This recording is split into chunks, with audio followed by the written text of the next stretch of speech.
Va, aviam, un plaer tenir-te aquí. Igualment, Guillem. Pues, res, és un podcast, però és tal qual, comença la discussió. Com no fem explotar la introducció ni res, Explotos 20. és a muerte, això. Episodio número. I començaré per una pregunta que si me faig, que és què t'ha portat a estar aquí, ara mateix? Com és que estàs parlant amb mi d'economia? Doncs perquè m'has convidat, òbviament, i jo encantat de venir aquí al podcast. M'ha aportat el que és parlar d'economia en català, segurament, fixa't. Parlem molt d'economia en castellà, al podcast d'Explotus 20, i igual no ho fem tant en català. M'ha agradat també veure aquesta part d'anar atacant una miqueta diferents punts i crec que sobretot pot aportar molt valor a la gent. Jo també ho espero. Quan faci ja les recopilacions de les entrevistes, crec que serà un moment en què es veurà més quin coneixement té cadascú i d'on l'ha tret, no? Coses que m'he anat apuntant mentre feia l'entrevista. He anat també comentant, m'agradaria parlar-ne. La primera és que t'he preguntat quan i on vas començar a conèixer el món de l'economia. Em vas dir que als 17 anys, que no ho sabia que als 17 anys jo no t'ho havia preguntat mai. Però des del meu punt de vista, perquè jo vaig començar amb 21 anys amb l'economia, trobo que és superjove, de 17 anys. I jo, en canvi, ho trobo que és supertard. Vull dir, segurament, intrínsecament, segurament ja ho havia començat abans, no? Perquè jo, amb 10 anys, anava amb uns pares a comprar un pis per després llogar-lo i feia preguntes jo a la gent immobiliària que venia amb nosaltres i jo deia, això d'aquí, altre, però això com està encarat, no sé què, o mirava a la terrassa i era crític i amb 10 anys era un repel·lent segurament de merda allà en la conversa. Sí, què fa aquest nen preguntant, no? Però jo crec que l'interès l'he tingut sempre. Però en el moment de posar-me a formar-me com a tal, jo crec que hauria ser als 17 anys, més o menys, això, quan vaig començar amb el tema de... No, és que 17 anys és batxillerat. És jove. Sí. Primer batxillerat, segon màxim. Sí, exacte. Sí, va ser l'època de batxillerat quan vaig estar començant. I en relació amb els pares, perquè he tret bastantes vegades comentaris o analogies amb els teus pares, fins a quin nivell t'ha afectat el coneixement dels teus pares o això de veure pisos, en el coneixement que tens ara tu sobre l'economia? Home, t'aporta moltíssim, sobretot perquè et desperta aquesta curiositat del nen petit que comentava a la pròpia entrevista, no? De dir, ostres, quan tu de petit ja et van alimentant aquesta curiositat i et fas les preguntes correctes, crec que t'ajuda a fer-te les preguntes correctes. Òbviament tenim mètodes d'inversió molt diferents i gestions de carteres molt diferents, ells amb una cartera segurament molt més tradicional que la meva, no veig els meus pares invertint en un projecte de bifrens, per exemple, però... No ho hauríem d'haver fet, però bueno. Segur. Però crec que t'aporta molt, no en els coneixements en si, que una part segurament també, sinó més en el posar-te aquesta curiositat dins teu. Una altra cosa que m'ha agradat molt, m'ha agradat molt a mi l'entrevista, certes coses, pensem molt afí, és l'entrevista que és un més afí. Al final hem passat moltes hores parlant d'economia també, jo crec que vas amullant l'un a l'altre i acabes convergint bastant. Però una cosa que m'ha agradat molt és que quan t'he preguntat quina és la millor inversió que podries fer, no m'has dit la que la majoria de persones diuen que és un mateix. Invierte en ti mismo, no? Sinó que has dit inverteix en curiositat. Cómprame este curso, invierte en ti mismo. Per favor. Has dit inverteix en curiositat, que em recorda moltíssim a Gary Vee, a qual cosa m'ha semblat increïble, molt guai, però no sé, torna'm a definir, no definir, sinó explicar una miqueta per què curiositat, què significa invertir en curiositat, per què és tan important la curiositat. Per mi, ja et dic, perquè vull desmarcar-me una miqueta d'aquesta idea d'inverteix en tu mateix i forma't i tal. Crec que això és un després, no? És una conseqüència que si tu busques invertir en formació directament, buscaràs una cosa que sigui més o menys per tu, econòmicament viable per tu, tampoc ni que t'hi gastis tants diners perquè al final tampoc no tens tan clar, no? I per mi té més sentit invertir en aquest nen interior i aquesta curiositat, aquestes preguntes dels pares, no? Que et comentava que m'alimentaven la curiositat, o en vez de dir, ostres, doncs compro un curs, per exemple, per ser un agent immobiliari, deixa'm anar a aprendre, no? A veure com són aquestes transaccions immobiliàries, deixem veure si això m'agrada o no, veiem si això em genera curiositat, i ja hi haurà temps després per formar-me. Però jo crec que si no et crees aquesta necessitat, que és natural, al final que sorgeixi, de voler aprendre, realment no acabaràs aprenent i per tant no tindrà cap sentit invertir en tu mateix. Increïble. Una altra cosa que he apuntat és la pregunta què és millor i què utilitzes, targeta de dèbit o targeta de crèdit. Bàsicament tu tant utilitzes targeta de dèbit com defenses que per la majoria de persones, que amb això coincideixo, és millor utilitzar targeta de dèbit perquè no tens problemes amb deute ni altres històries. Però no t'has plantejat en algun moment, degut a alguna circumstància, canviar la targeta de crèdit i les coses positives que et pot aportar utilitzar la targeta de crèdit? Mira, jo crec que el que realment aporta la targeta de crèdit en aquest país on vivim no és tan important. Hi ha altres països, per exemple, als Estats Units, a mi que m'agrada molt viatjar, tens molts programes de punts, aerolínies i de tot que només ho tens a través de targetes de crèdit. I per tant allà sí que tens un potencial molt, molt gran. Però crec que en general, i ni jo mateix tampoc, no genero tant de valor en un mes, en el curt plaç, com perquè em surti a compte fer una targeta de crèdit. A part, aquesta generació de valor ha de ser constant. O sigui, cada mes tu has de ser capaç de generar. Si no s'hi val dir, bueno, jo és que les inversions inverteixo X diners en Ethereum, per exemple, el dia 1 de cada mes, pel dia 30 puc retirar el principal i pagar-me la targeta de crèdit. El dia que Ethereum no tingui un bon comportament, què faràs? No? Però llavors, clar, has de recordar tots els teus estalvis, suposant que en tinguis, no? I per tant, per mi genera. No sé si tu hi veus algun altre benefici de la targeta de crèdit que m'estigui perdent. Jo sí, perquè ara, a nivell d'immobles, sobretot, inversió immobiliària, que és l'historial creditici. L'altre dia, no sé si te'n recordes, al podcast que vam estar gravant vaig comentar que vaig estar buscant informació sobre l'IRPF, però no només de l'IRPF, sinó també de l'historial creditici. Tu pots anar al banc espanyol i buscar quin historial creditici tens, que és nul el meu perquè no he utilitzat crèdit. Exacte. Però sí que considero, m'has d'informar més, òbviament, considero que és molt important, quan més aviat millor, utilitzar el crèdit de forma conscient, òbviament, i poder-lo gastar. Sí, maquillar la teva imatge, no? O sigui, vendre la teva imatge de cara al banc. I això sí que ho he sentit moltes vegades, el credit score, no? Que té molt de sentit als Estats Units. No sabia que tingués tanta importància aquí. Sincerament, no he anat mai a demanar un préstec al banc i quan he anat amb mons pares, o sigui, no per mi, però quan he anat amb mons pares a demanar els seus, han aconseguit tipus d'interès bastant atractius i no m'he fixat en que en cap moment estiguessin tenint en compte tan bèstiament l'historial creditici. Segurament més l'estabilitat dels ingressos que ells tenien i en base a això valoraven el risc una miqueta del banc, però estic segur que el banc té en compte també l'historial creditici. Jo dic per tenir-ho en compte, perquè tampoc considero que sigui un canvi molt radical, sempre quan tu tinguis clar la ment i facis el resum d'ingressos i despeses i tinguis tots els números ben fixats, de canviar de dèbit a crèdit. I suposo que teus pares deuen utilitzar crèdit. Els meus utilitzen crèdit, els dos.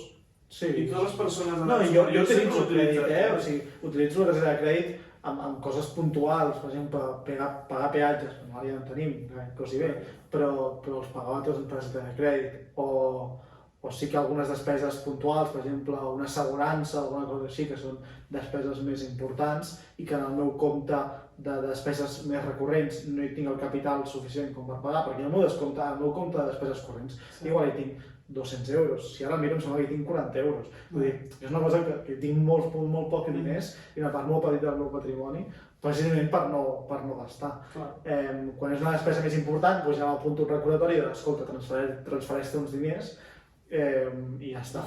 Però sí, podria tenir sentit. Jo utilitzo targetes de crèdit, però no és una cosa que li faci un ús intensiu. Crec que no està bé basar l'economia del teu dia a dia en una targeta de crèdit. Sí que pot tenir sentit per millorar el teu historial creditici. Clar, jo m'anat a informar més quan tinc més informació. Molt bé, ja m'expliques i igual.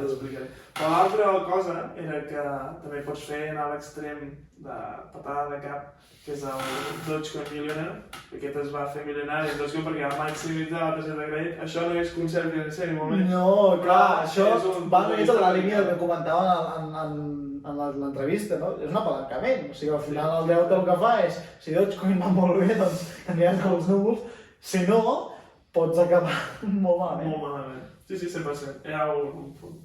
Ara entrem a un punt que no hem comentat a l'entrevista, però que vull parlar-lo bastant amb tu, que és el tema del viatge que faràs ara. Sí. Tu al gener marxaràs i no tornaràs fins al juny, juliol, si no m'equivoco, Correcte. per després tornar a començar a treballar amb McKinsey a tope a muerte. Al setembre. Per què has decidit exactament marxar? Perquè tu portaves un estil de vida, des del meu punt de vista, molt xulo, molt sòlid, estaves fent inversions molt importants que estaven funcionant bastant bé i has decidit aparcar una mica, deixar-te uns 5-6 mesos de respirar i per què, exactament? No són ben bé 5-6 mesos de respirar, perquè crec que serà un viatge molt frenètic, en el que patiré molt, segur que ploro molt també, tindré mil i una desgràcies, espero que no m'apollonin gaire i tot. No, però vull dir que amb això el que em refereixo és que és una oportunitat d'aprenentatge espectacular. Per què faig aquest viatge? Aquest viatge, o sigui, m'estic plantejant, no, jo el faré. El vol està comprat. Els vols els tinc comprats, sí, hi ha moltes coses ja lligades, ja m'han vacunat de les vacunes també, tot, de milió de vacunes, amb la qual succeirà, és un viatge que vull fer per Guatemala, Nicaragua, Costa Rica, Colòmbia, Perú, ja veurem si Bolívia i Estats Units, en uns 5 mesos, més o menys. I per què faig aquest viatge? Doncs probablement perquè no el pugui tornar a fer mai. És a dir, s'alineen ahir els astres perquè jo pugui fer aquest viatge en aquest punt. No? Moltes vegades, per fer un viatge d'aquests, necessites 3 coses. La primera, necessites el temps. Els joves, moltes vegades, solem tenir aquest temps, l'únic punt on considero que pots tornar a tenir aquest temps és quan et jubiles. Però llavors et sol faltar la segona pota, que és l'energia. No? Quan et jubiles ja no tens gaire energia per anar a fer els trotes que jo em fotré, quan ets jove sí que tens molta energia. Però moltes vegades quan ets jove no tens els diners per fer-ho, perquè quan ets jubilat probablement sí que els tinguis, però no tens energia. És com que a les èpoques de la vida sempre et falta una de les 3 potes. Per coses de la vida, i sense voler-me tirar flors, però perquè porto ja uns quants anys, doncs els 17 anys amb aquesta mentalitat i per tant generant un cert capital, he aconseguit trobar-me amb el temps, perquè he aconseguit una oferta d'una empresa molt sòlida per començar d'aquí un any, amb l'energia, que soc jo, i amb el capital, que moltes vegades no sempre és habitual tenir-lo i no tothom es pot dir, bueno, doncs vaig a gastar-me 10.000 euros ara en un viatge. És el més complicat de tenir quan ets. Exacte, llavors, com a resultat d'haver treballat durant aquest temps he aconseguit aquestes 3 coses i per tant és com que s'han alineat els astres i si hi ha un moment per fer-ho és ara. No considero que sigui respirar tampoc per aquesta part, que crec que seran moltes vivències, sortir de la zona de confort. Això sí, no crec que trobi gaire sofàs com aquests, o igual de dormir en un sofà com aquest. Per tant, serà sortir de la zona de confort, que crec que sempre és una que està molt bé, és una cosa que es diu molt, sale tu zona de confort, sí, però és que realment té molt de sentit posicionar-te perquè és quan realment creixes i és quan comencen a succeir coses a la teva vida que la impulsen de nou. Que guai. I creus que això ho fas també en part perquè probablement en un futur, tampoc molt llunyà, 4-5 anys vista, realment no tindràs el temps per fer-ho? O no voldràs dedicar-te? Òbviament, o sigui, jo quan dic que hi ha un moment que succeeix és perquè t'has vist un estel fugaç passar i creus que ja no tornarà a succeir, saps? I quan succeeixen aquestes coses crec que s'ha d'aprofitar. Podria ser que d'aquí 10 anys em jubilés, podria arribar a succeir. Jo espero que no, sincerament. A mi m'agrada molt treballar. Jubila però segueix treballant. Exacte, o sigui, tenir la llibertat financera com per no haver de dependre d'una feina i poder ser una miqueta més inversor o tirar més per la part d'inversor.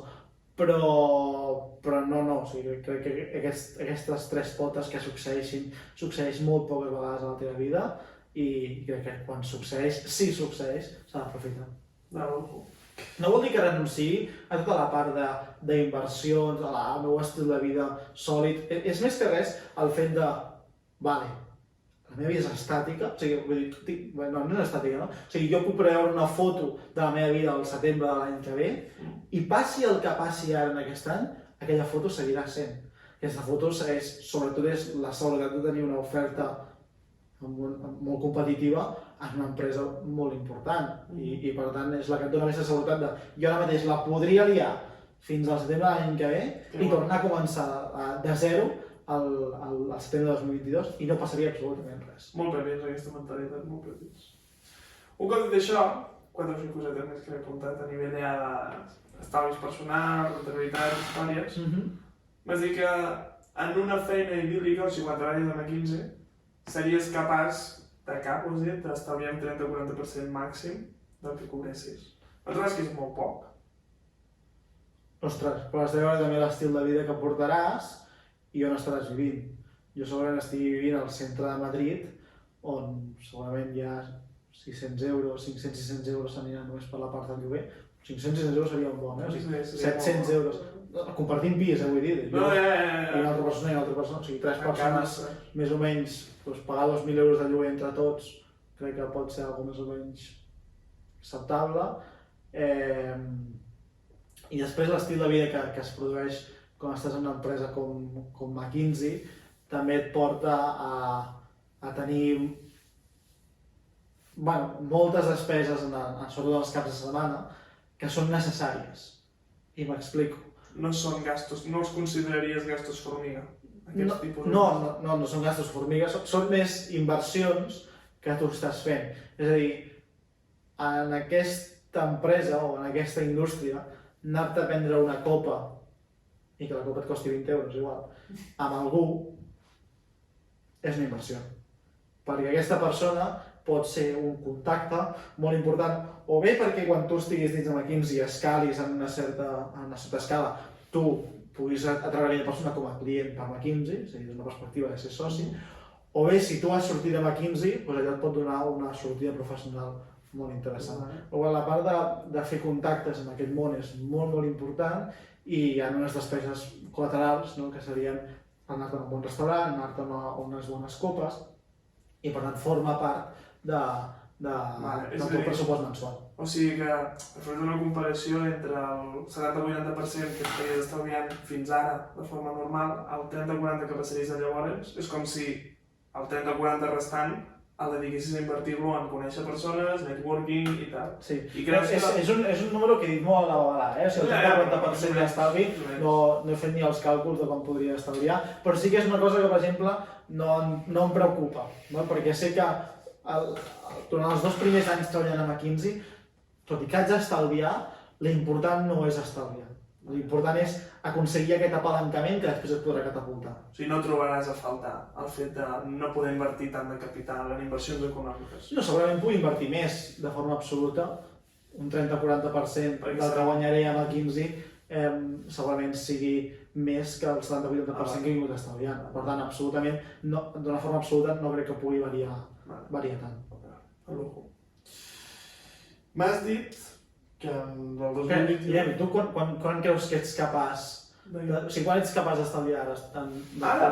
Un 80%. Un 80%. I sent que no estàs vivint a casa teva? Tenint gastos normals de persona independent, un 80%.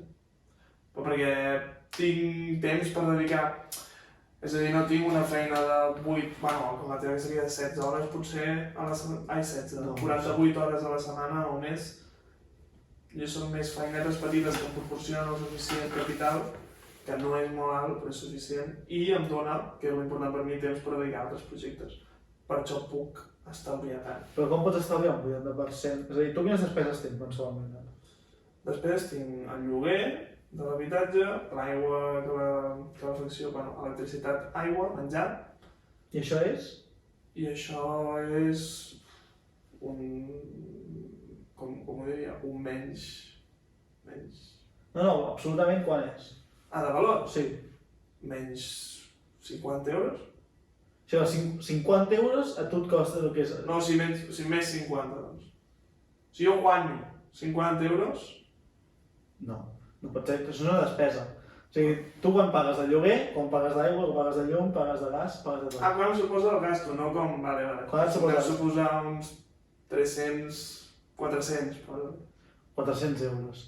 Per tant, si això representa el teu 20% de les despeses, voldria dir que tu estàs guanyant 2.000 euros mensualment en ingressos. No. 400 euros són les teves despeses i tu m'has dit que estalvies el 80%... 300 de despeses, doncs. Vale, 1.500 euros. Bueno, si sumes 4 i 7, sí, doncs sí. O sigui, tu estàs generant mensualment 1.500 euros i les teves despeses, ja no he contemplat restaurants, alimentació, tot això, que s'haurien d'afegir aquests 300 euros. És a dir, no sé si els càlculs estan ben fets a nivell de quan estalvies o estàs incorporant la part del que tu treus per llogar les teves habitacions a altra gent. Clar, sí, jo ho faig tot junt. Com a descompte de la teva despesa, però no és un descompte de la teva despesa, Sí, no. és un increment del teu estalvi. Exacte, però no ho faig així. O sigui, ho faig tot junt. No fas trampes aquí al solitari, tu. Bueno, perquè a mi és més fàcil calcular així. Per mi el que tindria sentit seria que tu, de cara a Hisenda, per exemple, no vull dir que ho hagis de declarar, però des d'un punt de vista oficial, el que tindries és una part de despeses, que serien aquests 300 euros, fica-li del lloguer, aigua, gas, no sé què, més el que gastis en alimentació, que pot ser, quan és? Bueno, o en despeses d'oci i alimentació. 50, 100, màxim. 100 euros al mes en tot l'altre, per tant estaries en 400 euros.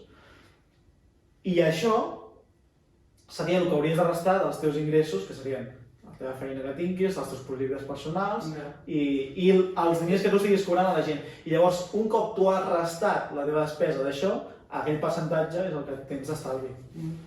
Ja ho tornaré a fer. Crec. D'aquesta forma. Clar, jo ho feia tot junt perquè jo ja comptava com que el benefici que m'aportaven amb els que comparteixo pis dintre de... O sigui, no comptava el gasto com suposava viure allà, només comptava el benefici perquè em sortia el benefici. Però aquells ingressos que obtens allà els pots apalancar per invertir. Però de fet no, perquè si jo puc, o sigui, acabaria amb el mateix valor. Si jo nego els gastos que jo tinc, perquè suposen el benefici... Fem un exercici tal qual. Tu tens... No puc per anar més ràpid. Anem a fer l'exercici. I altres, per si voleu mirar això, mireu, si no passa. Sí, si no passa. Posa de gastos 300. 300 euros de despesa, més les d'activitats, No, o sigui... alimentació... Jo crec, no tinc el número clar, però és clar, exacte, però més alimentació i hobbies, 300... 300 euros. Perquè l'aigua i l'electre pau cada 2 mesos, o sigui que haig de fer la meitat, per tant 300. I de lloguer, quan pagues molt poc perquè vius en un pis dels teus pares. Quan per dia no vissis en un pis dels teus pares... És una situació idíl·lica, també. Vale. Però és igual, anem a partir d'aquesta base. Vale. Quins són els teus ingressos mensuals per la part del lloguer? O sigui, el que tu cobres de lloguer a la... 300. 300, vale. I després, quins són els teus ingressos mensuals? Altres. 750. 750. Per tant, són 300 entre 1.050. Sí, estalvies un 70%, més o menys. Però un 70. Un 70%. Tu, en canvi, com estaves fent... No et sortiria el mateix? No, ara veuràs la màgia. Tu com estaves fent és, tu tens unes despeses de 300 euros que estan cobertes... i li descomptaves 300 euros. I per tant, tu guanyaves 750 per l'altra banda i estalviaves el 100% dels teus ingressos. Clar. Més maco veure-ho així. Més maco veure-ho així, però clar, no és el mateix aplicar-ho abans que aplicar-ho... Però per ser percentatge, sí, estic d'acord. Però no, és que passes del 70% al 100% dels ingressos, i no és real. Estic d'acord. El 100% dels ingressos. Bueno, realment sí. O sigui, en principi sí, perquè del que jo genero, sí. No, perquè tu estàs generant també aquests diners amb el lloguer. Això són ingressos, també. Has de contemplar com a tal. O sigui, tu al final de mes t'arriben quants diners t'ingresses l'any. Sí. T'ingressen només 750? No, t'ingressen 750 més els 300. I per tant són 1.050, del qual tu tens una despesa de 300, que és un 70% d'estalvi. Horrible, allò, és de milionari percentatge. Bueno, però sabes, per això estem aquí. Això tenia el cap 80%. Clar. Doncs mira, imagina, tenia el cap 80%, però un 100% segons la forma en com ho heu fet. Exacte. Vale. Molt bé, what's next? Última coseta que tenia apuntada. Molt bé, ja. Que m'estava molt Guillem, no vull que s'acabi. Sí? Si no tens més punts de conversa i seguim. Però l'última que m'he apuntat jo és amb aquest tema que xerràvem ara fora de càmeres de la majoria de persones que he entrevistat fins ara i que probablement l'estil de persones, no com tu i jo, que sí que ens hem ficat més en el sector i tal, a nivell de resum de despeses i ingressos mensuals, que la majoria de persones no ho fan perquè no volen saber-ho o perquè no es volen limitar al seu dia a dia de fer gastos formiga, de sortir, d'anar de festa, al cubat, a la història, el que sigui. Quina és la teva opinió respecte d'això? I què els diries a aquestes persones que et diuen no, però no vull fer-me un resum perquè jo no em vull limitar de res. Això no és veritat, o sigui, partiria de la base de que una persona que diu que no vol limitar res és una persona que és rica ja. Parteix, la meva definició de riquesa que he fet al principi, no? És una persona que no cal que es preocupi de les seves despeses. Però aquí és diferent, perquè ells es limiten, però sí que es preocupen. Ojo, llavors, no és que no es vulguin privar de res, no, perdona, tu t'estàs privant, de qualitat t'estàs limitant. Llavors, donat que ja t'estàs limitant, per mi, crec que és intel·ligent fer l'exercici, o és recomanable més que intel·ligent, fer l'exercici de fer-te una revisió dels teus ingressos, de les teves despeses, sobretot per ser-ne conscient i perquè analitzis quin percentatge d'aquestes despeses són perquè les has volgut, de veritat, o quines han sigut per una pura alliberació de dopamina a curt termini i ja està, m'explico. Jo l'altre dia estava a la maquinista, vaig anar a canviar la bateria de l'iPhone. Hòstia, hem renovat la maquinista, el centre comercial, molt xulo, i hem ficat tot d'allò que és així, molt estil americà, de paradetes de menjar i tal, i unes creps, i pensava, ostres, saben fer una crep? Però ara jo ho miro en retrospectiva i penso, o sigui, aquella crep realment en aquell moment no t'aportava res. I a més que te l'havíem posat davant, el fet que t'ho feia comprar, que no pas que tu volguessis. Llavors, jo crec que quan tu fas aquesta anàlisi d'ingressos i despeses, te n'adones, o sigui, fas el judici d'aquesta despesa la faig perquè m'han ficat davant i per tant és un èxit seu de vendre-m'ho i jo caic. O realment és perquè jo ja volia. La despesa que jo volia fer a tarda era canviar la bateria del meu mòbil. No era un menjar creps. És un bon plantejament. M'agrada molt el plantejament. I crec que la majoria de persones et dirien la segona, però realment seria la primera. Sí, 100%. Jo no anava a la maquinista a menjar una crep. No era l'objectiu. Jo anava a la maquinista a canviar la bateria de l'iPhone. Canviar la bateria de l'iPhone, que és el que venies a fer. Un dia te'n vols anar a fer una crepa amb els teus amics o la teva parella, doncs ja te'n vas a fer. Crec que també has de tenir una part del teu pressupost que et digui perquè no me quiero privar de nada, saps? En plan, clar, però que estigui estipulada. Exacte, perquè no sigui un descontrol. I tu no acabis gastant més del que ingresses mensualment. És que penso el mateix, però quan aquest tipus de persones que jo espero trobar-me moltes d'aquestes. No per ajudar-los en una història, perquè m'ho digui, saps? Tu com fas els gastos mensuals? Perquè quan els hi preguntava amb la Mireia, amb el Gerard, amb l'Edi no tant, però una miqueta també, i els preguntava com estalvies, no? A part de no estar gens clar, és tot molt de fum, és molt mental, tot de cap, no ho sé, una mica així per sobre, d'on treu la informació, per què fer-ho d'aquesta forma, tal, perquè sí, sempre ho he fet així. Saps? Jo dic que és com una U, això, vull dir. I m'explico. Aquestes persones que has entrevistat, la Mireia potser, no conec el seu cas, però segurament la gent que, anem a generalitzar, la gent que no té un rècord, no traqueja una miqueta les seves despeses i ingressos, estaria aquí, no? Llavors, és quan tu te n'adones que estàs gastant més segurament del que podries o que necessites un cert control sobre les teves finances. Caus aquí, vens fins aquí a buscar-ho, i aquí el que fas és fer aquesta anàlisi que tu dius, de fer ingressos i despeses i tenir-ho molt clar del que estàs gastant i tal. Això et pot generar una certa angoixa, en el sentit que et pot privar de certes coses, és veritat. Però l'objectiu no és quedar-te aquí, l'objectiu és tornar aquí, que és el mateix punt que aquí, en el que tu no tens una cosa molt acotada de cada despesa que has tingut. No, jo crec que aquest exercici d'aquí baix és el que et porta a viure tranquil·lament, però que tu has canviat la teva mentalitat i ja no tens aquest impuls de... O sigui, saps reconèixer i saps fer el judici d'aquesta despesa és necessària, jo la vull, o realment me l'han colat aquí i me l'estic menjant amb patates. És emocional, un impuls, o realment és racional. I igual no tens el control superexhaustiu de totes les teves finances, de les teves despeses, perquè també suposa una dedicació de temps i igual no et surts de compte. Però crec que l'exercici, i és més natural d'estar aquí, al final, que tu siguis conscient. Sobretot aquest exercici d'aquí t'aporta consciència. Que ets tu qui acabes decidint fer la cosa i saps el per què has decidit fer aquesta regulació de la teva economia i tal. I sobretot quin benefici té el fet que tu t'estiguis estalviant aquesta crep. A mi, agafo l'exercici de la crepe perquè una crepa a la maquinista em podria costar menys 5 euros, m'equival més o menys a una nit dormint a Guatemala. en el meu viatge. I jo pensava, vale, Ier, t'estàs menjant aquesta crep que no la necessites, o sigui, t'estaries menjant, no me la vaig menjar, t'estaries menjant aquesta crep a canvi de renunciar, entre cometes, a la nit a Guatemala. No renunciar implicaria que ets ric, implicaria que tu és igual que tinguis la despesa ara, que l'altre podràs succeir igual. Arribar a aquest punt i ser-ne tan conscient a un plaç tan llarg. Bueno, has passat per aquí. Quan passes per la vall, no?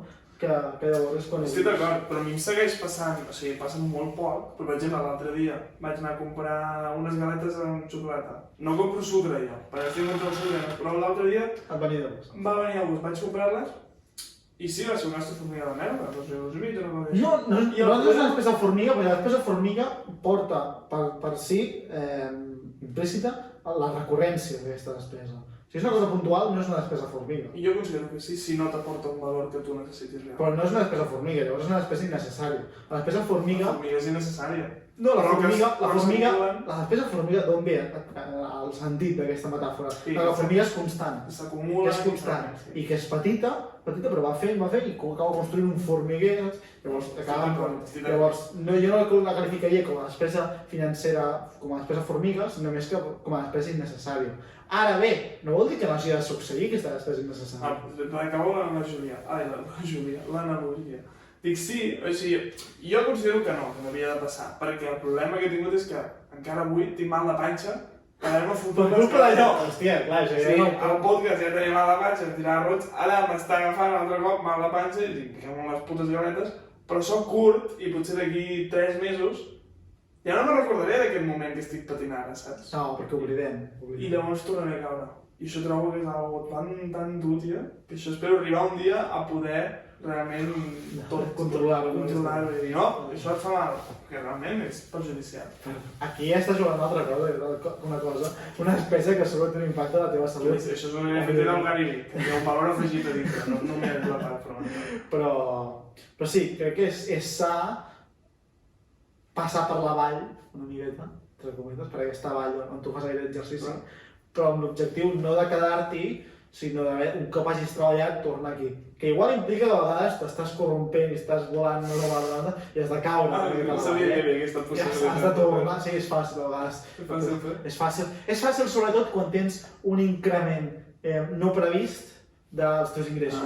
Per exemple, tens un increment de sou del 50%, m'invento, o tota la loteria. És molt fàcil, passes a l'altra banda. Per tant, has de tornar a passar per la vall. Està bé. Escolta, parlem una mica que ja heu comentat abans, dels NFTs del Tarantino.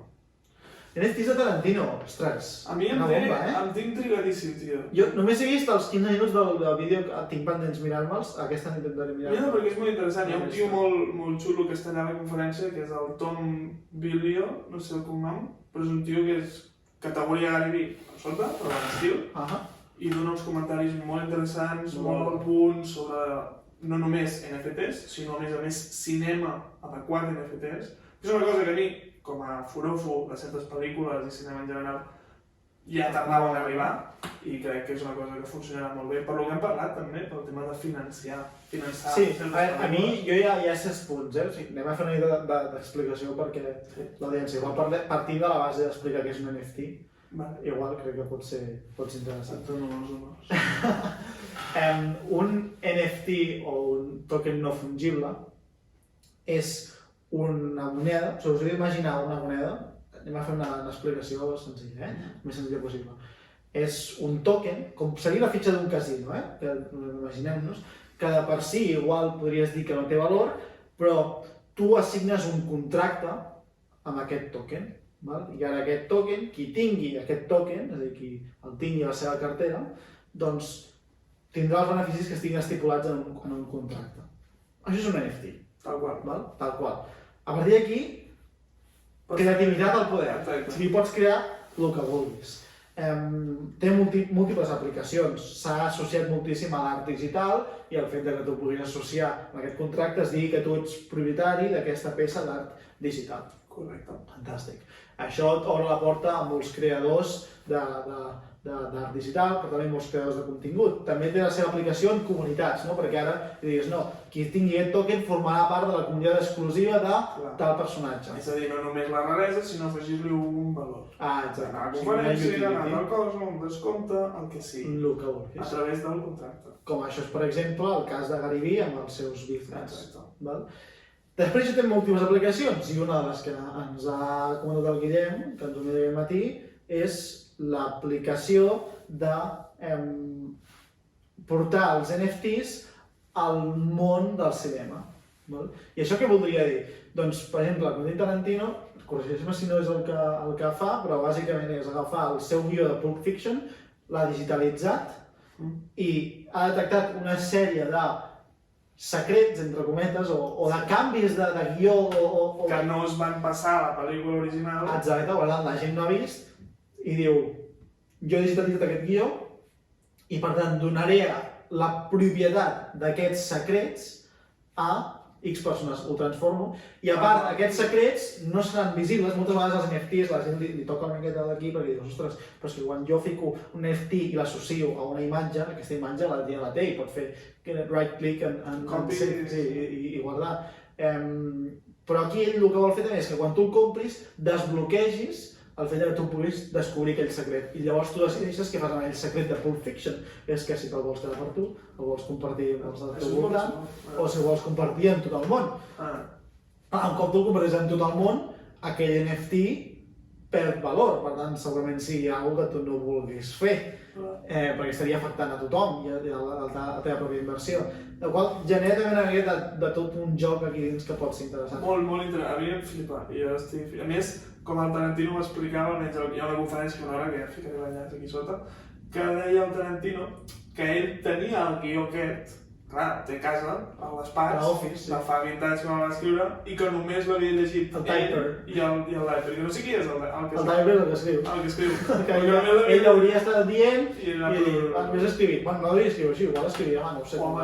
Però bueno, que només aquests dos l'havien llegit. I que dius anirà que no feia res allò.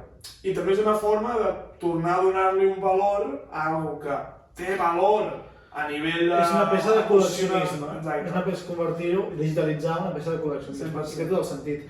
Però hi ha un altre que encara pots anar més enllà, que és el com podria ser el futur de les pel·lícules i la relació entre productores i productores audiovisuals i creadors, que serien els que creen els guions, per exemple, en un món on existeixin els NFTs, perquè si tu, per exemple, ets capaç de vendre 10.000 NFTs i fiques un preu de, m'invento, 1.000 euros cada NFT, has recaptat 10 milions.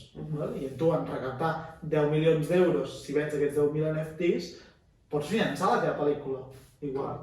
I el que fas és dividir la teva pel·lícula en 10.000 bocins, 10.000 petits trossets, tothom té un dret i per tant, si aquella pel·lícula s'acaba portant als cinemes i té un èxit i acaba recaptant 100 milions, allò es distribuirà automàticament entre els que tenen aquestes participacions. És mind-blowing, és molt... A mi em flipa, perquè seria increïble. Imagina't, tio, et ve el Tarantino o el Christopher Nolan, que són els directors més pèpics que hi ha actualment, i et diuen, mira, m'interessaria provar aquest projecte, la idea és tot... Bueno, que dius, el que vulguis, senyor. Jo que et compro que faci falta, saps? Increïble. Però, i jo intento ser crític amb això existeix.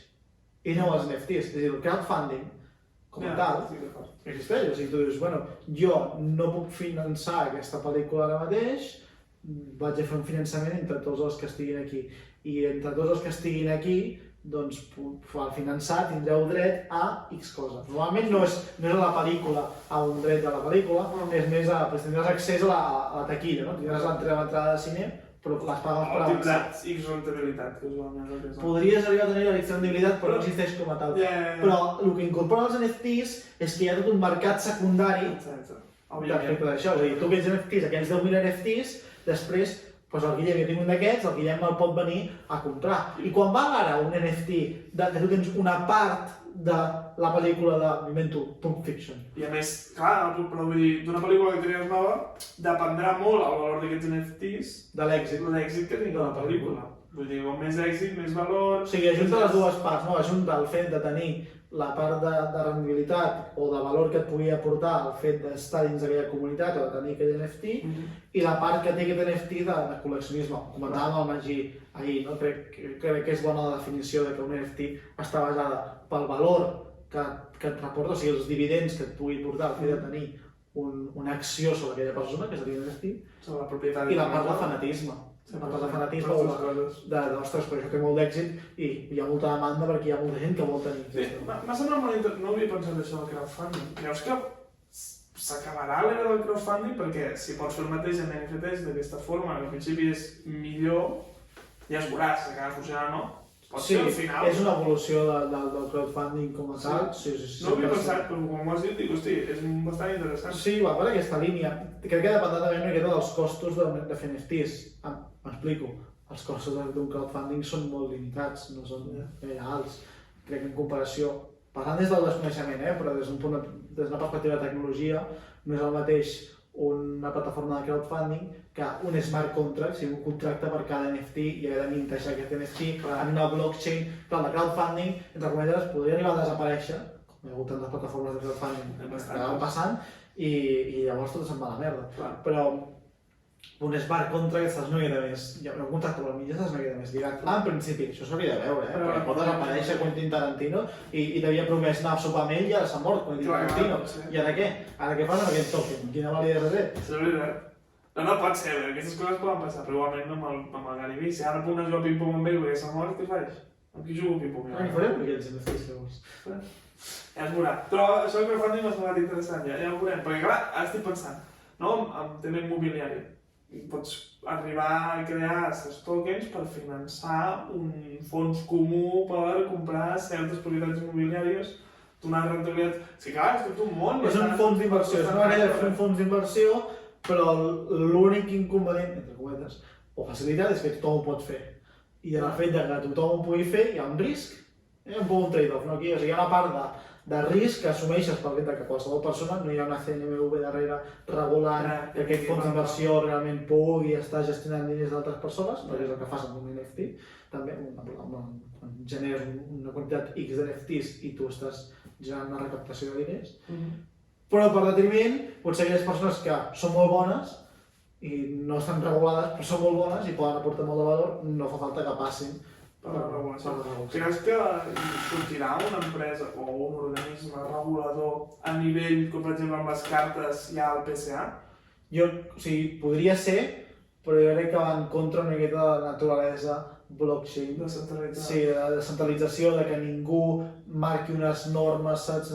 Ja. O sigui, Ethereum podria sortir, no? I dir, bueno, ara analitzarem tots els projectes NFTs que passen per les nostres mans perquè no volem que a la nostra blockchain hi hagi fum, o que sigui, no?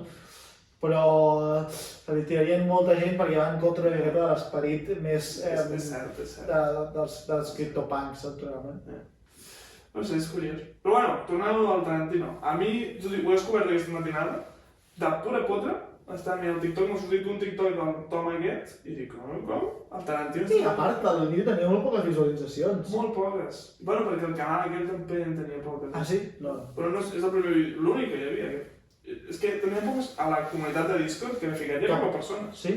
Bueno, a part això va succeir durant l'NFT New York City, que va ser un esdeveniment que va succeir fa un parell de setmanes, en el que el Gary Vee va organitzar una Secret Wine Party. La Secret Wine Party. Sí, doncs just va ser llavors. Però és que ja estan passant tantes coses, i no arribo tot, i em sap un greu, no arribaria a tot, però sí, i tinc per llegir el Discord de Tarantino perquè he vist allà que hi havia com categoria 1, categoria 2, i no sé ben bé com és.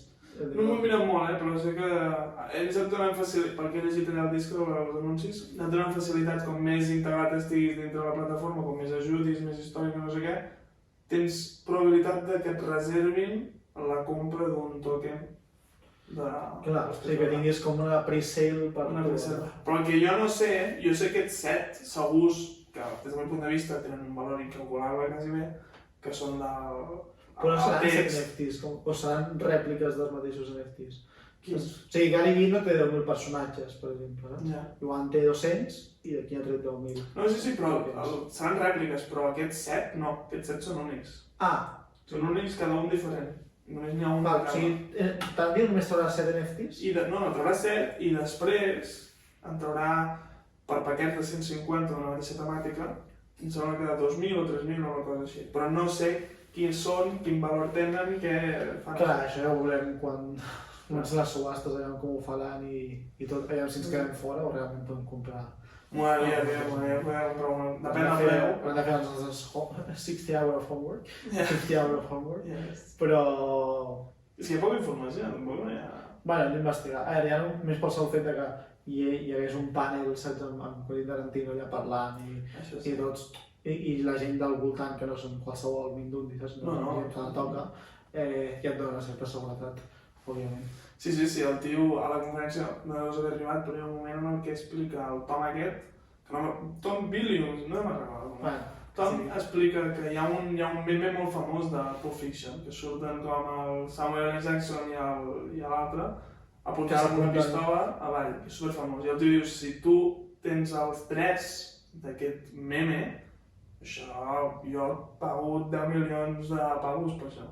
És un valor... És peça col·leccionista. És peça de col·leccionista. 100%. I això a mi m'obre molt les portes a nivell de cinema, perquè m'agrada certes coses del cinema i sí que, per exemple, a través de Marvel ja hi ha una plataforma que és la de BB, que és els tokens d'Omi, que sí que pots comprar col·leccionables específics de BB, però només aquella plataforma, no els pots passar al OpenSea almenys de moment, però m'espero més com personatges individuals, com ha fet el Tarantino, que et surti un Brad Pitt, que et surti un George Clooney, amb la seva propietat intel·lectual, Clar, més però ben la fet. cosa és si ells tenen aquesta propietat intel·lectual o no. Clar. Saps aquí? Clar. Quentin Tarantino no ho he entès del tot, perquè ho he vist així ràpid, però no sé si deia que en els pròxims 3 anys tindrà els drets de no sé quina pel·lícula seva, al cap de 3 anys una pel·lícula més. Vull dir, aquesta gent, o sigui, costarà una miqueta fer-ho del passat, de les pel·lícules del passat, crec que costarà, crec que els NFTs tindran molt de sentit en el que són les pel·lícules del futur. El futur, ja, La qual cosa vol dir que we're early, saps? O sigui, sí, clar. això està començant i si tu ets capaç de comprar NFTs de pel·lícules que realment tindran un èxit, ostres, tindràs una cosa que és brutal a la teva cartera. Però estic d'acord, però, per exemple, hauríem de trobar una forma de fer projectes que no fossin, per exemple, com el del Leo Messi, saps? O n'hi ha d'altres, la Selena Gomez, em sembla que també en va fer un, però que són simplement tokens per a veure. No hi ha res més per a veure. Sí, que només utilitzen la pota del fanatisme i han de trobar la forma de ficar les dues potes... Utility, que tingui utility. O sigui, que realment tingui una utilitat d'aquell token i que tingui un valor. Sí, 100%. I crec que hauria de ser una màxima en els projectes que haguem d'invertir. Pot ser que també dependrà, o sigui, molta gent entra en l'espai NFT, el del Messi pot arribar bé a l'altre pel son simplement que va ser el primer NFT que va jugar al Messi. No ho nego, però dic... Pot ser, però crec que és millor buscar, òbviament, NFTs que tinguin les dues potes, per fet que redueixes una mica el risc. No vol dir que augmentis la rendibilitat, això no ho saps, però sí que almenys tens dues potes i que si falla una, doncs almenys tindràs l'altra. 100%. Bueno, doncs és això. Però veiem com va això del Quentin. A veure, jo aquesta tarda miro una miqueta més d'informació. I ja està.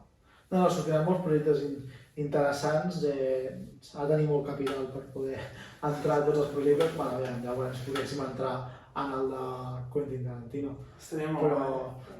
I després hi ha la part aquesta de, bueno, vull navegar o no, no sé, per exemple, amb Be Friends, dius, ostres, doncs vengo una miqueta més amunt i compro una miqueta més Vaig estar mirant, vaig estar pensant en ficar-lo a la venda, però...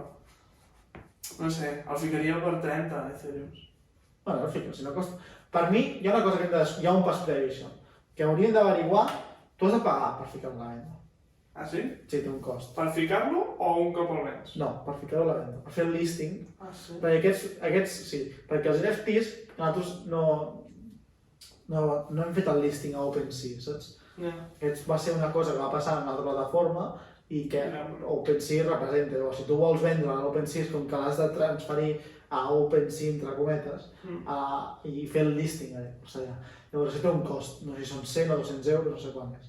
O invento, Però que ens dona, amb l'Ethereum que tenim allà, ens dona, jo crec que en tenim. suficient com per pagar-ho. Ja, però és que tampoc... No Però sé... un moment, el que és important és si aquesta despesa és recurrent cada vegada que vols ficar a la venda, perquè a mi em sembla que és només la primera vegada. I llavors ja després el pots... I amb aquesta primera vegada pots fer ofertes, pots fer tot, saps? O sigui, és com que ja et dona la possibilitat de fer ofertes a tothom, tu pots anar fent ofertes i després s'executa amb ells, si no, doncs no, saps? I pots anar penjant i despenjant els teus NFTs. És que tampoc he volgut clicar res perquè, clar, ja hi ha hagut cel, no sé què, i no sé si clicar al cel vens directament o el poses en venda. No, tens un ledger, que això també t'ho torna una capa de seguretat addicional. Si no confirmes amb el ledger mai arribaràs a vendre. No, però sí que pots ficar sale, o sigui, fiques sale i llavors et diu, vale, com el vols vendre? Pots ficar offers, no? Perquè hi hagi offers, però si no n'hi ha cap que superi aquesta, no vull que me'l venguis. O vull un preu mínim de sortida de mercat d'aquest. O un buy now, o sigui, compra ara i fiques el preu, doncs això, 20 Ethereums, o 30 Ethereums. Ja dic, per mi té tot el sentit del món ficar-lo, sincerament, o sigui, si hi ha algun boig que vol comprar el doble de mercat, doncs de puta mare, vull dir, jo no seré qui li digui que no, i per tant agafaré els diners, òbviament, però per mi s'ha d'averiguar si això és una despesa recurrent o no. Hauríem de fer, que això és res, mitja hora de mirar-ho bé, saps? I un cop tinguem mirat això, jo sí que el posaria. El de Gestart no el posaria encara pel simple fet que no sabem encara què ha de venir el desembre. Que serà un PLP, Bueno, aviam, si anem a tio. Hem d'estar atents. Hem d'estar atents. És l'únic que farem. Sí. Però demà ja hem d'estar atents. demà. Sí, demà hem d'estar atents. Demà no sé com es diu. Les notificacions que vaig activar l'altre dia també tampoc funcionen, tio. Ni quan et mencionen, em sembla que t'han de mencionar tu expressament.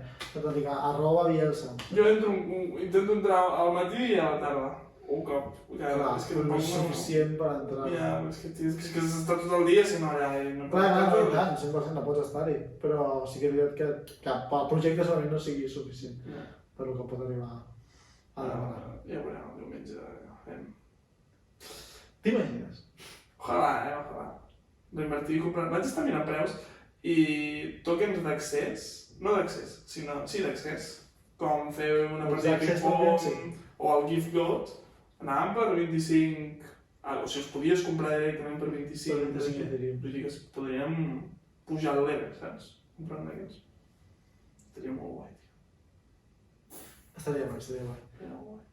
Bueno, segurament no ens toqui, però jo intentaria portar la part, fer un listing d'un dels tokens, ficaria a l'ELF per fer d'això, i crec que és el que té més sentit, i intentar augmentar la nostra posició dins de Bifreds. Que seria ideal. Bueno, us comentava més. Crec que és tot, no m'he deixat nada en el tintero. No? M'has fet barrinar bastant.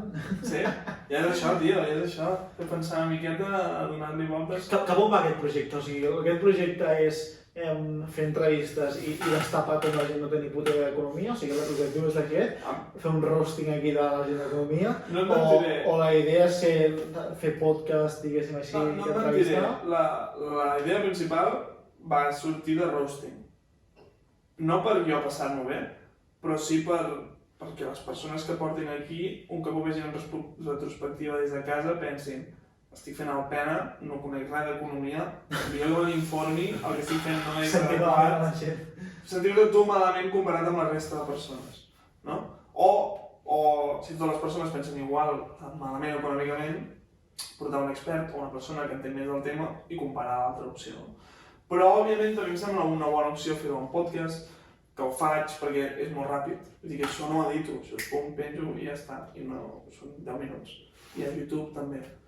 I és prou xulo perquè com que tampoc dedico molt de temps a parlar amb moltes persones, perquè tinc tantes coses que vull fer i faig altres coses, és un moment que dedico, intento cada dia a la tarda amb una persona diferent de parlar d'un tema que a mi m'agrada, que a ells també els hi toca, que potser no els encanta, però que a la sèrie els afecta 100%. I puc conèixer més de la seva vida. Puc un projecte personal que ells tenen, i llavors treure'ls la derivada d'economia relacionada amb el projecte que els ha d'afectar sí o sí, ja tens una miqueta més de convivència, networking, coneix més persones, cada persona em refereix a una altra persona que coneix i així vaig seguint la bola també. I la idea és així. Molt bé. Quantes en portes ara? Tu vaig viure a quarta, el Magí aquesta tarda. Ei, Magí! I la meva mare que diu jo espero que es deixi gravar, tio, perquè home, una Magí, una... Què has vist? El de que fiquen un board day? No és un board day. Sí, un CryptoPunk. Sí, un CryptoPunk. Tal qual. Penso en el Magí com és el Magí, tio, 100%. Podries ficar, tio, podries ficar aquí un cripto aquí. Jo et gravo, Magí, però després et ficaré un CryptoPunk aquí a la cara i que se't veurà. És bona idea, li diré. Ara, ell no té cap NFT, que jo sàpiga, el Magí. No, però és fan dels CryptoPunks, sí. El Magí no l'entenc, tio, perquè em superultraficat amb això, però no té cap NFT, o no ha buscat que jo sàpiga... Perquè ell no li agrada invertir en tokens que tinguin només la part de... Ja, però n'hi ha molts que tenen les dues parts. Doncs no li ha vist el sentit, segurament encara. No li ha fet el clic o no li ha agradat encara suficient un projecte com per entrar-hi. Sí que va dir que entrarien projectes NFT si fossin de comunitats més petitones i relacionades amb el punt de Bitcoin. Jo crec que el fet també d'utilitzar Ethereum per entrar en NFT no li agrada. Ja li fa... Si saben para que ho facin Bitcoin... Exacte. Hi ha altres maneres, tens NFTs en diverses cadenes. Però... Ja, un Cardano, un Solana... Però bueno, no sé. Igual és que t'agrades ja a l'Ethereum i... Pot tenir amb lo maco, amb lo que va pujant, el maco va fer. Mira el que ve que va. Maco. Va pujant com... Jo tinc el dilema, no sé si comprar ara o esperar-me a que baixi més Ethereum. Què us recomanaries, Jo no et recomanaré res, ja estàs molt ficat per Ethereum. No, un punt de vista, no sé. No em sento capacitat per dir-te el que hagi de fer ja. Jo ara tinc això, 1,7 Ethereums. És que no pot ser que en tingui més que jo. Ja, però el meu patrimoni també és diferent al teu, És igual. Tu ets un merda, però jo vaig dir que tenia 1,36 i vas dir més que Guillem. No, però hagués pogut comprar 1,40 i tinc 15,70. No va ser això. Va ser el fet que vaig pensar, bueno, necessitaràs Ethereum per quan estiguis de viatge perquè el Guillem pugui gestionar aquest Ethereum. Sí, tot això. I comprar cosites. Bifriends 2. Que Bifriends 2 ho hem de plantejar, que comprem quanta quantitat destinem. Si realment valen 1.000 euros, quan el volem comprar? Bueno, serà quan surti el projecte que realment podrem valorar quan. No sé si això el mateix dia tindrem poc temps. No, supera el mateix dia. Sí, a mi és un putes amb això, No sortirà perquè això té molta... Cada necessita que hi hagi molta gent comprant. Pensa que serà un supply molt alt. Serà un supply molt alt i hi haurà també una part de prendre decisions, segurament també. Per mi el next step és el llibre, sobretot. Aviam què surt. Perquè jo crec que aquí hi haurà això, la gent haurà de prendre decisions. Jo crec que hi haurà una part de burning important, o sigui, que es creuen molts tokens. Sí, jo crec que si tens 50 tokens dels llibres, per exemple, o 5 tokens, podràs canviar-lo per un de més raresa, alguna cosa així.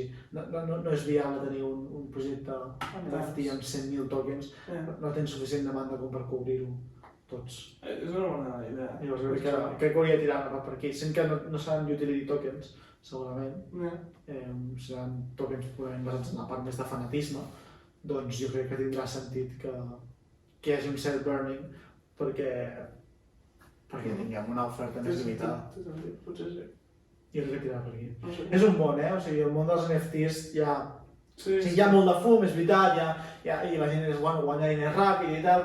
Sí, però un cop treus tot això, que és el discurs fàcil sobre els NFTs, i comences a profunditzar en els projectes que s'estan creant i els projectes que poden sortir i com estan a l'abast de tothom, perquè qualsevol pot muntar un projecte així, ostres, és una passada. I només ho has de veure quan tens un fragment d'una entrevista de dos toros com són Gary Vee i Mark Zuckerberg parlant sobre el metavers i l'impacte dels NFTs i que el propi Mark Zuckerberg et digui que està invertint en NFTs. Vull dir que... És pepins. Que té molt de sentit i sí que et sents una miqueta com que som els 4 friquis parlant d'aquesta tecnologia i m'agrada perquè estic segur que el 2007 això també era així o el 95 també això era així amb l'internet. we're early i senta bé ser early. Tens aquesta part de la gent no t'entén? Com? Què estàs fent? No sé què, tens aquesta part de la gent que diu jo et dono diners i tu ja fas, i tu ja m'ho gestiones. Un cop et veuen resultats i no sé què, i tu dius, jo no és el que vull, fora, passo, no necessito, tot i que és la forma de mig apalancament, més que l'apalancament és de treure un rendiment extra, però és un apalancament que no l'utilitzes com a treure més diners teu. Però no és suficient, bueno, jo ho veig més com un problema. Sí, és un problema, no és que una altra cosa, però sí que crec que té un potencial molt guai. Vale. Pues ja està. Doncs res, simplement donar-te l'enhorabona per començar aquest projecte. M'agrada molt la part, igual a mi no em sembla atractiva per mi, la part de l'entrevista, pel fet que no sé fins a quin punt m'aportaria valor. És a dir, jo crec que per aprendre necessites buscar gent que estigui per sobre Sí, no, està clar. Llavors, crec que per la part de destapar i per conèixer més sobre aquestes persones i els seus projectes em sembla molt interessant, però no és difícil aprendre més d'economia, segurament, en el nostre entorn, sense fer un salt. O sigui, jo veig dos factors en el tema d'aprendre. Un és les persones que no tinguin coneixement d'economia sí que no aprendran, mínimament, i les altres persones que ja tenen més coneixement d'economia no és que n'hagin d'aprendre més d'economia, sinó que estic dient des de la perspectiva egoista teva, És a dir, de tu, què aprendràs... Allò! Clar. O sigui, tu fent aquestes entrevistes, en general, crec que tens un nivell d'economia, de coneixement econòmic, per sobre de la mitjana, per tant és difícil que aprenguis. Clar, no aprenc conceptes que ells em puguin dir igualment. A no ser que hi ha persones com tu, però sí que aprenc a nivell de... T'ho juro que tinc moltes ganes d'agafar una mateixa pregunta, 10 respostes de persones diferents a la mateixa pregunta, unir-les en un vídeo de menys de 3 minuts i veure quin patró segueix. Ja, però i això què? Em donarà a entendre millor com es comporta la societat davant de l'economia. Per als grups d'edats, per als grups de sexes... I what's next? Què més? Si tens aquesta informació i ara què en vols fer? No sé, però primer tenir-la. Ara mateix no m'he anat més enllà. Ja la vull tenir-la, per entendre. Sí, però per això, perquè no hi veig una aplicació més enllà d'això, però sí que, per exemple, la part d'una entrevista en què tu estiguis a aquesta banda d'aquí, crec que és una conversa que pot portar també a conèixer molt més aquella persona i a projectes i aquest refer una miqueta sí que per mi té molt de sentit. Òbviament, és el teu podcast i és el teu projecte, però jo dic que, hosti, m'encantaria jo, o sigui, crec que és un projecte que me'l faria meu també, saps? La part d'economia en català, no? Es diu així el projecte? Doncs economia en català, amb aquesta part de conversa, que crec que és molt interessant. Seguirem millorant, aviam on arribem. Molt bé, doncs la millor de les sorts, Guillem, i moltes gràcies per convidar-te aquí a la teva llar. A la butaca, Està molt bé. Always! Molt bé, que vagi molt bé.